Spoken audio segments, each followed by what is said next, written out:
Let's make some baby food. Today I made a bright and colorful mix of carrots, beets, and peaches for baby girl, all using my Grownsy Baby Food Maker. First things first, I washed and peeled the carrots, then chopped them into small even pieces. Next up on the list was those beets. Now they always make my cutting board look like a mini art project, but baby girl seems to love them, so we're going to go ahead and keep feeding them to her. And last but not least were my peaches. I went ahead and cut those into small chunks and added to those to the bowl. Now once I got everything ready, I added the chopped veggies and fruit into the Grownsy Baby Food Maker. One thing I love is how simple it is. I just fill the water tank with purified water, set it to steam, and let it do its thing. Steaming locks in all those nutrients while keeping everything soft and easy to puree. Once the steaming process is done, I go ahead and I empty out that excess water, and then I go ahead and put my steamed ingredients into the blend mode.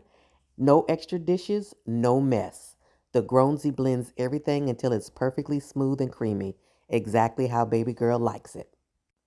Now once everything is blended, I go ahead and grab my silicone freezer molds and I pour the puree into each little section.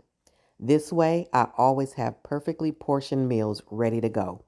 I pop the molds in the freezer, and whatever is left, I put in a small container to feed her right away. Now, for each serving that I do give her, I do mix a little formula in it just to make it the right texture for baby girl. Making baby food at home gives me such peace of mind because I know exactly what's going into her meals. Fresh, simple, and healthy ingredients. Plus, using the Grownsy makes the whole process quick and stress-free, even on busy days. If you've been thinking about trying homemade baby food, this is your sign. Grab a Grownsy Baby Food Maker, start with simple combos like this, and watch how easy it becomes.